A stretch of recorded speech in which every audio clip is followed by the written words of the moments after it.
Boa noite a todos. Meu nome é Selene, eu vou fazer a preleção desta noite.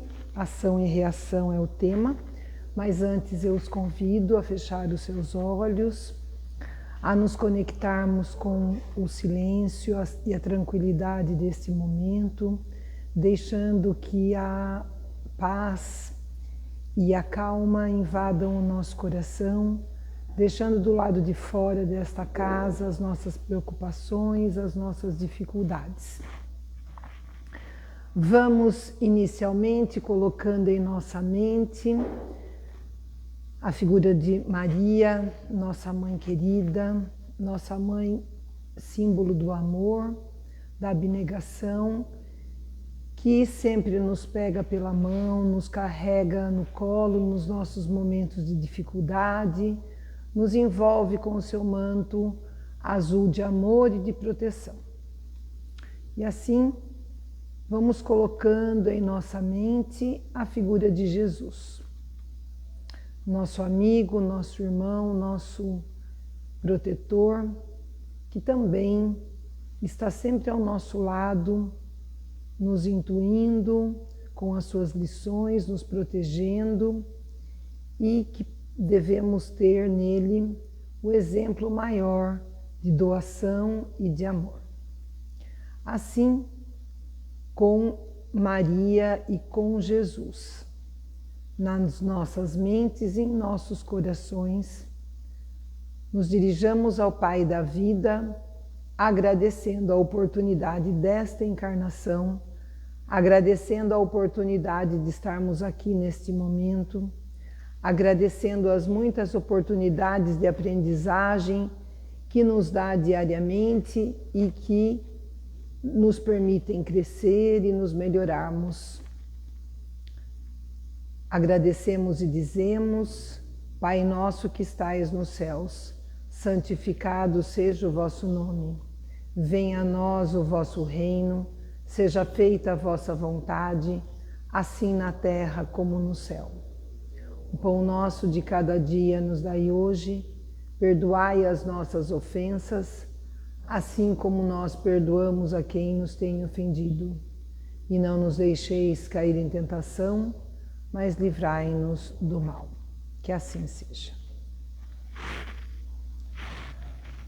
Bom, o tema, ação e reação, Evangelho segundo o Espiritismo, capítulo 5, os itens 3 e 4, para depois vocês lerem durante a semana, e refletirem um pouquinho mais. A lei de ação ou reação, ou causa e efeito, ela, vamos dizer assim, ela nos remete à terceira lei de Newton, que é um corpo sofre uma ação e ele devolve essa mesma ação, Então, se quando eu firmo o meu pé no chão para dar um salto, o meu corpo os meus pés fazem uma força no chão e o chão devolve essa força na mesma intensidade e com isso eu consigo saltar da mesma forma quando eu ando, quando eu estou remando um barco, enfim, tem vários exemplos que a gente poderia dar sobre essa lei de ação e reação na nossa prática diária. No entanto, para a doutrina espírita, a gente também vai ter uma porção de outras, Na doutrina espírita, o que ela remete a essa lei? Que cada coisa, como está escrito ali, tudo aquilo que você oferece retorna para você, tudo o que eu faço, eu tenho de volta. Então, se eu faço o bem, evidentemente que eu vou obter de volta o bem. Se meu coração está cheio de dificuldades, se meu coração é amargurado, se meu coração tem o rancor ou não perdão, evidentemente que a resposta, o efeito, a reação dessa ação do meu coração é eu estar triste, eu sofrer, Como a gente já falou outras vezes, Tudo na vida da gente é uma questão de escolhas. E o resultado das ações que eu faço também é resultado das escolhas que eu faço, do meu livre-arbítrio, que é a capacidade que cada um de nós tem, encarnados nesse planeta, né, seres humanos encarnados nesse planeta, de escolhermos as coisas que estão à nossa frente, né?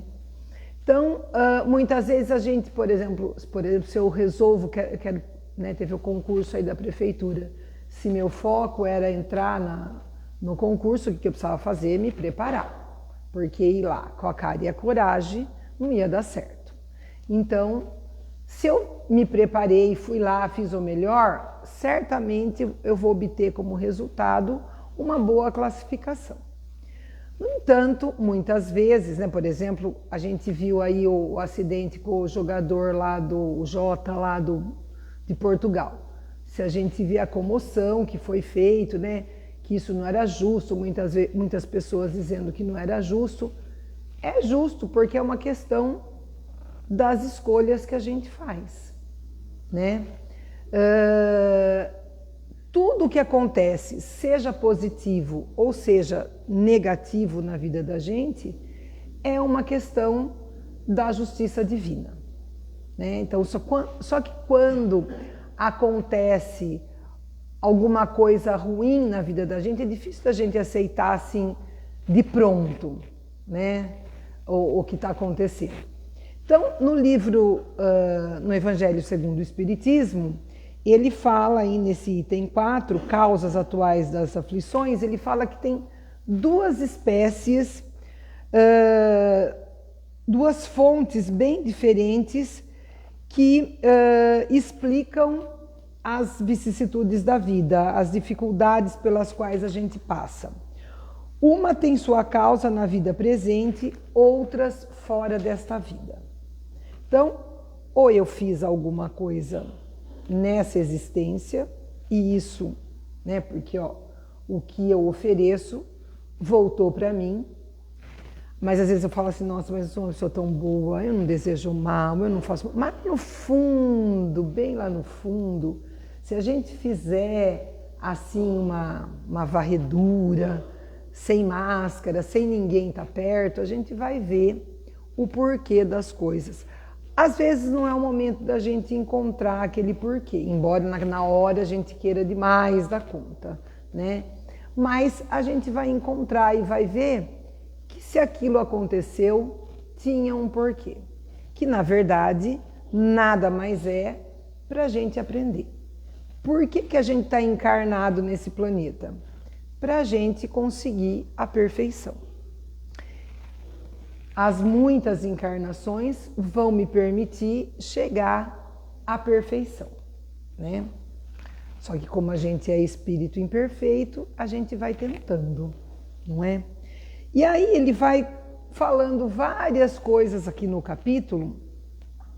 Quantos homens caem por sua própria culpa, que na verdade se acham vítimas, mas não o são. E ele vai falando dos pais, das doenças, né? Por exemplo, das doenças. Quantas doenças e enfermidades decorrem da intemperança e dos excessos de todo gênero. Então, se eu tenho, por exemplo, diabetes, eu sei que eu não posso comer doce, eu me empanturro com doce, evidentemente que vai dar um revertério no meu corpo, né? E não adianta eu falar que Deus está me castigando, porque Ele não está. Foi uma escolha que eu fiz. Mas no finalzinho do item ele fala assim: então interroguem friamente suas consciências, todos os que são feridos no coração pelas vicissitudes e decepções da vida. Remontem passo a passo a origem dos males que os torturam e verifiquem se as mais das vezes não poderão dizer: se eu houvesse feito ou deixado de fazer tal coisa, não estaria em semelhante condição. A quem então há de o homem responsabilizar por todas essas aflições, senão a si mesmo? O homem, pois, em grande número de casos, é o causador de seus próprios infortúnios. Mas, em vez de reconhecê-lo, acha mais simples menos humilhante para a sua vaidade acusar a sorte, a previdência, a má fortuna, a má estrela, ao passo que a má estrela é apenas a sua incúria. O homem as evitará quando trabalhar por se melhorar moralmente, tanto quanto intelectualmente. Então, ou seja, as coisas que a gente culpa a má sorte, nossa, só acontece comigo essas coisas, não acontece com mais ninguém. Olha, né, a história da grama do vizinho, ela é sempre mais verdinha, mas eu não olho para a minha, né? Eu não olho porque a minha grama não está tão verdinha assim. O que eu estou fazendo? Que escolhas eu estou fazendo para a minha grama não estar tão verdinha assim, né? Que tudo, na verdade, é uma questão das escolhas que eu fiz. Ah, como eu já falei em outras vezes aqui. Ah, então eu escolhi sofrer. A gente escolhe o sofrimento, sim, né? A gente escolhe o sofrimento porque a gente tem a opção de não sofrer, de aceitar o que aconteceu, né? Lógico, a gente fica chateado, a gente chora, mas aceitar e seguir em frente. Ou eu tenho a opção de ficar lá me lamuriando, me reclamando do que está me acontecendo, que vai ficar só pior, né? Então, é uma questão de escolha. Eu assisti um dia desses aí a Marília Gabriela, naquela entrevista lá, as mestres, algumas são pessoas de 60 a mais, que a Astrid entrevista. E ela foi entrevistar a Marília Gabriela, e a Marília Gabriela, ela estava falando que ela é muito sozinha, né? Ela é sozinha, na verdade não é muito, ela é sozinha, ela falou. Mas é uma escolha que ela fez da vida, porque lá atrás, nessa vida mesmo, quando ela trabalhava, ela tinha 3 programas de entrevista, aquilo ocupava, o trabalho era tudo para ela, então aquilo era o trabalho e era a diversão. Quando a convidavam para sair, ela não ia porque ela preferia ir embora para casa, porque ela já tinha se divertido trabalhando. A fala dela. Hoje, segundo ela coloca, ela está sozinha. Mas ela não reclama, porque foi uma opção que ela teve, né? Assim também, se a gente analisar friamente as coisas que a gente desgosta na vida da gente, a gente vai ver que foram opções que a gente fez. Às vezes a gente não tem a coragem que a Marília Gabriela tem de falar em público e enfrentar isso. Porque, lógico, isso é uma coisa irreversível? Não.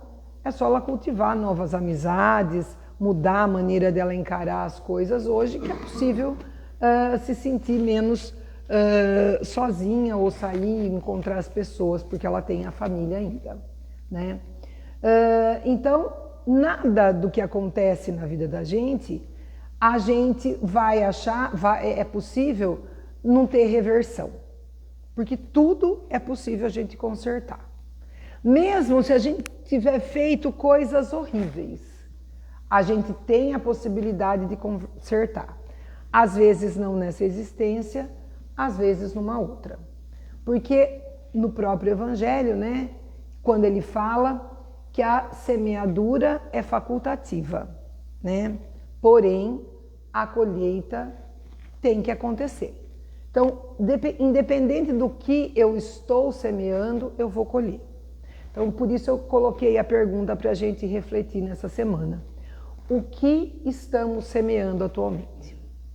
Será que o que eu estou espalhando na minha vida no meu caminhar aqui nessa encarnação, é o amor, é o perdão, é o ouvir? Se eu estiver espalhando o amor nas suas mais diferentes manifestações, seja na solidariedade, seja na caridade, seja no eu saber ouvir o outro, seja eu não julgar, seja eu me desprender das coisas que eu tenho, certamente eu vou colher ótimos frutos. eu vou colher serenidade, eu vou colher a consciência tranquila, eu vou estar caminhando para a minha evolução, eu vou ter paz no meu caminhar.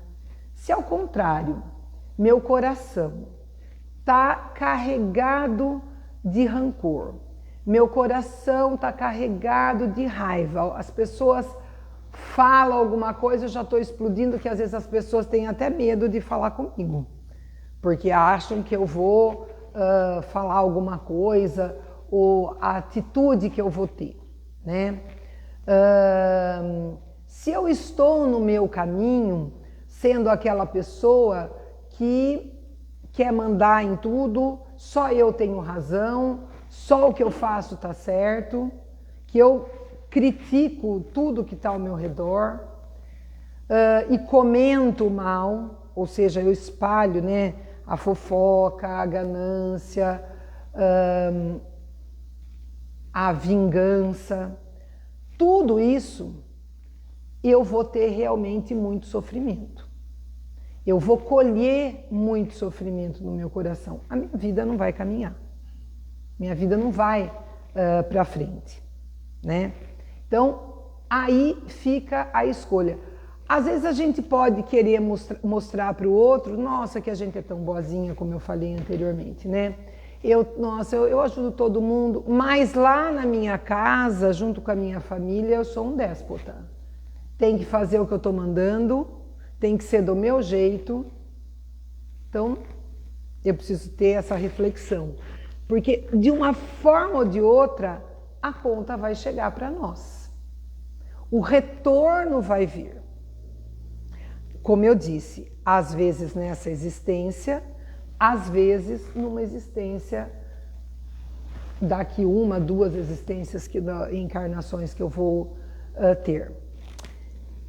E lendo, né, preparando aqui o Evangelho, eu achei um texto bem interessante, assim, que ele diz assim: não se desespere diante das dificuldades. Colhemos aquilo que plantamos. Somos, essa que é a frase que eu acho que a gente tem que escrever e pôr lá na geladeira, no carro.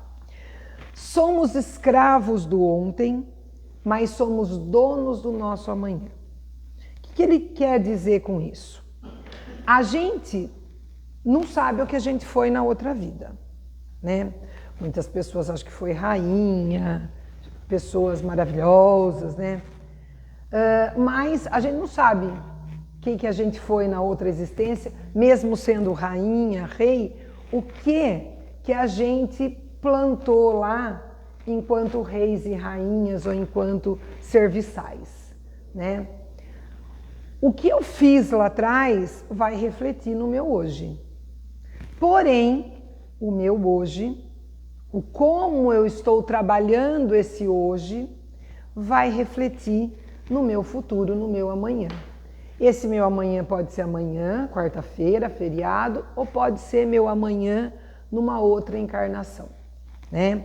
Então, daí quando ele fala, somos escravos do ontem. Por isso não adianta a gente querer culpar o nosso pai, a nossa mãe, porque não deu a educação. Eu sou assim porque meu pai não dava as coisas que eu queria, meu pai era muito bravo, minha mãe era muito permissiva, né? Ou então, vivo um relacionamento que eu não consigo sair desse relacionamento, seja namorado, marido e mulher, né? Um casamento, mas eu culpo, tá vendo? É ele que é culpado, porque veja como ele é. Ele é daquele jeito, mas eu aceito o jeito que ele é e aceito o que ele está fazendo para mim. Então eu não posso reclamar, porque a escolha foi minha de continuar aceitando. Ou às vezes o relacionamento acaba e a gente não entende por que acabou e a gente continua enviando vibrações negativas para o outro, para quem o outro ou a outra está junto, e a gente vai ficando ruim também. Então, a escolha que eu fiz. Então, o meu hoje está aqui. Se no passado eu fui alguma coisa, né, já foi. O que eu vou ser no futuro também vai depender das escolhas. Não vou falar que a Deus pertence, lógico que tudo a Ele pertence, mas vai pertencer ao que eu estou fazendo aqui hoje. O que eu estou escolhendo para mim hoje. Se eu estou escolhendo vir, assim, investir na minha parte religiosa, no sentido da minha ligação com Deus, ou se eu estou escolhendo deixar isso para depois. Se eu estou escolhendo ler um bom livro ou ficar na internet procurando a vida dos outros. O que está acontecendo com os artistas, né? Então são escolhas que eu faço. E essas escolhas vão refletir no meu hoje, vão refletir no meu amanhã. E aí ele continua falando, eu não sei o autor, né? O autor continua falando assim: se construiu um presente doloroso, fique alerta para um futuro alegre, saudável, no qual possamos colher os frutos do amor e da felicidade sem limites. Faça o bem de todas as formas para preparar um futuro melhor. O nosso destino está em nossas mãos. E esse destino é uma combinação de todas as nossas escolhas.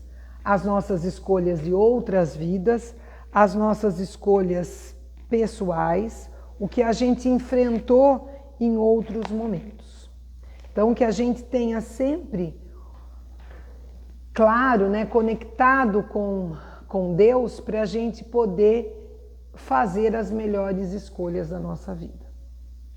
Para a gente poder escolher o caminho do bem, o caminho do amor, o caminho que Jesus nos veio mostrar com todos os exemplos, com todos os ensinamentos que ele deixou.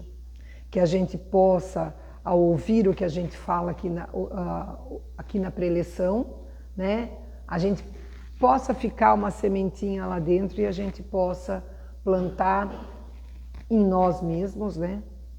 Porque tem lá também a parábola do semeador, que como está o meu coração para as palavras que eu escuto, para os ensinamentos de Jesus. O solo do meu coração é fértil, o solo do meu coração é pedregoso. Que jeito que ele é? É lamacento.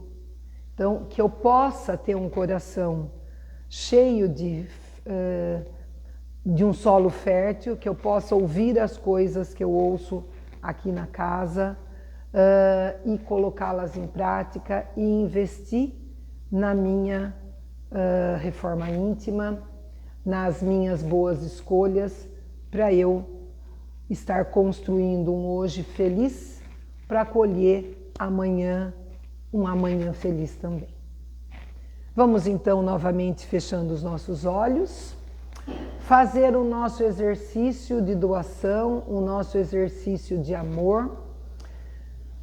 Vamos imaginando que uma luz brilhante, colorida, sai de dentro dos nossos corações e se encontra aqui no centro desta sala. E essa luz leva, invade com o nosso pensamento cada um de nós que aqui está. E essa luz também chega às nossas casas, aos nossos locais de trabalho, aos asilos, aos leprosários, às cadeias, aos manicômios, em todos os lugares onde se impera a tristeza, onde impera a doença. Que cada um possa, conforme o seu merecimento, conforme a sua vontade, ser tocado por ela. E que ela possa também, essa luz, sobrevoar o nosso município, o nosso país, o nosso planeta, chegando nos pontos de conflito, chegando nos pontos onde há fome, onde há guerra, onde não há justiça. Que essa luz toque os corações dos governantes, para que a equidade possa se fazer presente entre todos os povos. E que essa luz possa também nos tocar para que possamos semear o amor, semear o respeito e a solidariedade por onde passarmos hoje e sempre. Que assim seja.